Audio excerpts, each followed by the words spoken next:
Assalamualaikum warahmatullahi wabarakatuh. Perkenalkan, nama saya Adio Nomo Soge. Saya mahasiswa Universitas Bumi Fakultas Teknik, Prodi S1 Ilmu Komputer dari kelas B Sistem Cerdas NIM 230 10 10 223. Di sini saya akan mempresentasikan tentang eh, hasil dari review artikel saya, yaitu kecerdasan buatan untuk jantung manusia. Ya, di sini saya mengambil eh, untuk artikelnya yang berjudul klasifikasi risiko penyakit jantung dalam multilayer perception yang ditulis oleh Irwan Daniel, Agus Fahmi, Dimas Putra, Aulia Ihsan. Ya, yang pertama-tama itu ada di tantangan klinis, yaitu deteksi dini penyakit jantung terhambat oleh gejala non-spesifik dan variabilitas individu. Metode konvensional sering luput mendeteksi pola tersembunyi. Yang kedua ada metode pendekatan AI menggunakan algoritma multi-layer perception atau MLP untuk menganalisis 1190 data pasien, mempertandingkan dua fungsi aktivitas ReLU dan TAN, dan kesimpulan utamanya yaitu model ReLU terbukti secara empiris lebih unggul dengan akurasi pengujian 80,51%, memberikan keandalan klinis superior dalam meminimalisir lolosnya pasien berisiko. Ya, di sini ada seperti iceberg yang di atas yang paling sering dilihat itu, yang paling di permukaannya itu sering disalahartikan sebagai kondisi medis ringan atau nyeri dada ringan, kelelahan umum. Dan paling bawah itu ada variabilitas tekanan darah mikro, interaksi 11 fitur kesehatan non-linear, pola kolesterol tersembunyi, pola data non-linear berdimensi tinggi yang sulit dianalisis secara manual, ya. Yaitu di sini kita membutuhkan sistem machine learning untuk mampu menemukan korelasi matematis di kedalaman data pasien. Yaitu di sini ada layer-layernya, yaitu pertama itu ada input layer 11 fitur kesehatan pasien, yaitu ada usia, tekanan darah, kolesterol, dan lain-lain. Yang pertama, yang layer kedua yang berikutnya itu ada hidden layer, yaitu menangkap pola kompleks dan non-linear dari data pasien melalui proses backpropagation. Yang terakhir yaitu outputnya, klasifikasi linear, yaitu antara berisiko atau tidak berisiko, ya. Dan keunggulan dari MNP ini ya kemampuannya mengatasi data medis non-linear dengan meniru arsitek pemrosesan informasi biologis, ya. Ya, di sini ada dua metode, yaitu pertama metode ReLU, metode TAN yang nama lengkapnya yang dari ReLU ini Rectified Linear Unit, yang model TAN itu Hyperbolic Tangent. Nah, ini formula matematiknya yang untuk model ReLU, dan ini formula matematis untuk model TAN, ya, tentang outputnya 0 sampai tidak terhingga, ya, untuk yang ReLU. Yang untuk model TAN dari -1 sampai 1 saja. Yang di sini saya akan jelaskan keunggulan teoritisnya untuk model ReLU itu mempercepat pelatihan dan menghindari variasi gradien, yaitu kalau untuk model TAN menangani data terdistribusi simetris dan mengatasi masalah skala data. Jadi di sini ada dataset, ya, untuk penyakit jantung yang yaitu 1900 data, dan fiturnya total ada 11, ya. Ya, 80% datasetnya ada 952 pasien. Fasenya itu pertama untuk training data, ya, tujuannya untuk mengajarkan algoritma untuk mengenali pola-polanya.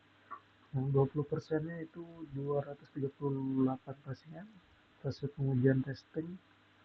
Yang kedua ini untuk testing data, ya, simulasi dunia nyata pada data yang belum pernah dilihat oleh model. Ini ruang mesin atau arsitektur eksperimen, yaitu pertama pemisahan presisi 80-20 dilakukan secara algoritmik dari datasetnya. Terus kita konfigurasi internal identik untuk kedua model hidden layer, membangun 10 neuron, dan seperti itulah pokoknya. Nanti saya akan menjelaskan di codingannya.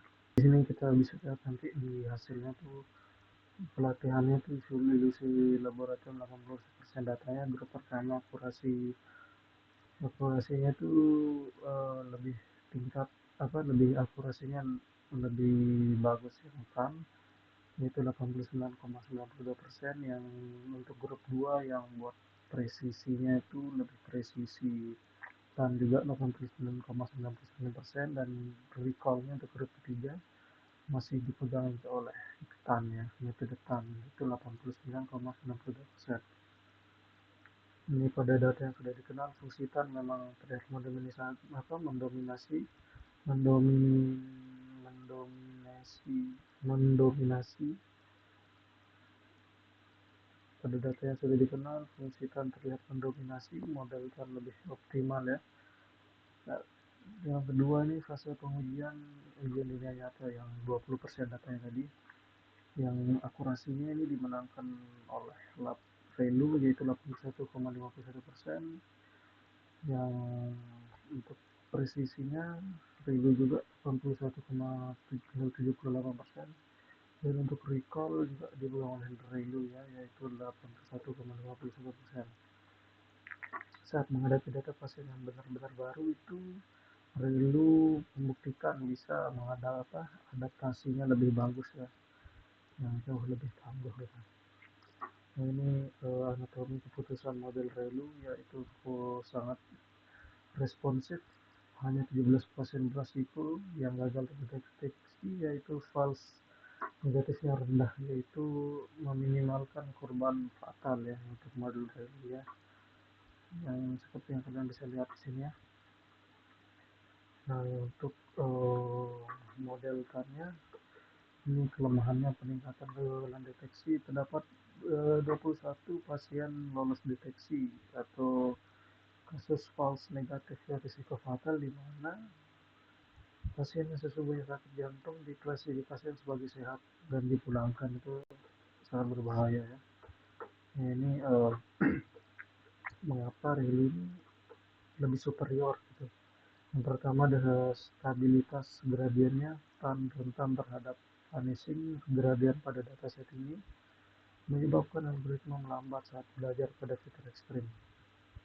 Nah, untuk efisiensinya, yaitu Relu mengaktifkan neuron dengan input negatif, menciptakan jaringan yang lebih efisien, dan menghindari overfitting dalam fase trainingnya. Kesimpulannya, struktur matematis Relu yang linear terbukti lebih tangguh untuk generasi data jantung yang berdimensi tinggi dan kompleks ya.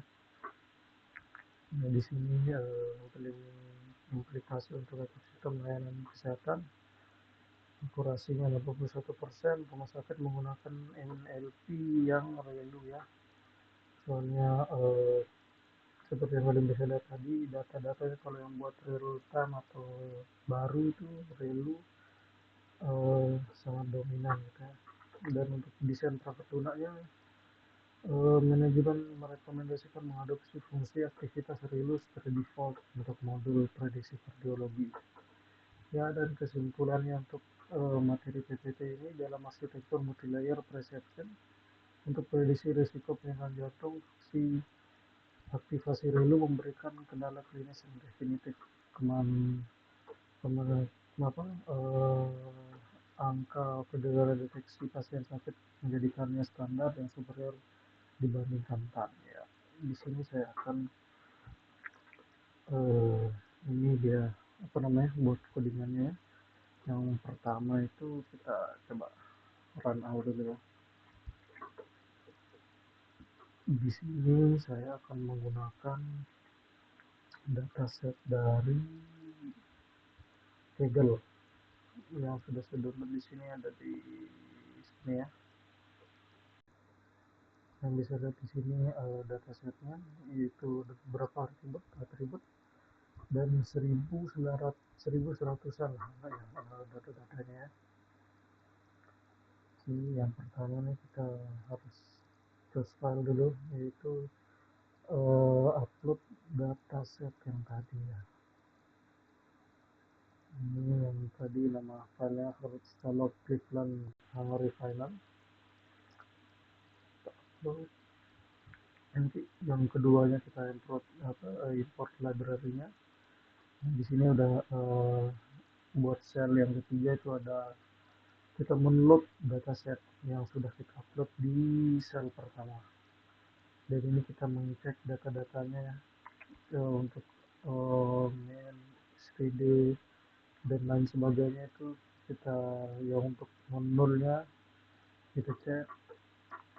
Terus ada di sini ada kita memisahkan fitur dan labelnya, dan berikutnya kita menormalisasi dan kita akan split datanya dari yang seperti yang tadi 80% 20%.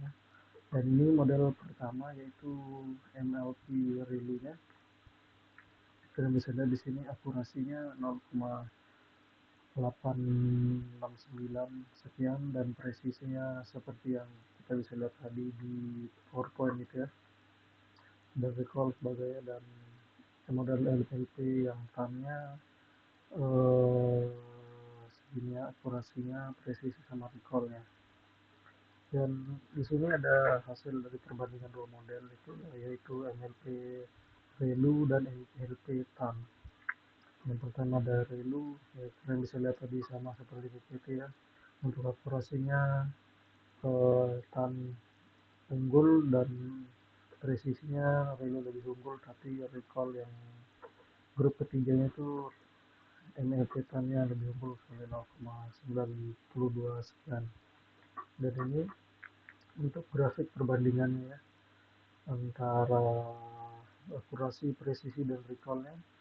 Ya kalian bisa lihat untuk ReLU ya, recall-nya itu paling naik ya. Bisa kita lihat di sini ya, ReLU tadi yang ini recall-nya ya. Sekian saya sekian materi yang sudah saya sampaikan untuk hasil dari review artikel klasifikasi risiko penyakit jantung ya. Seperti yang kesimpulan tadi, yaitu aktivitas ReLU memberikan keandalan klinis yang definitif ya. Jadi dari studi kasus ini yaitu bisa dibilang untuk yang paling untuk memprediksinya itu ya paling bagus di ReLU ya, kalau untuk dari yang sudah saya teliti. Ya mungkin sekian dari saya. Mohon maaf jika ada kesalahan saya berbicara. Wabillahi taufiq wal hidayah. Wassalamualaikum warahmatullahi wabarakatuh.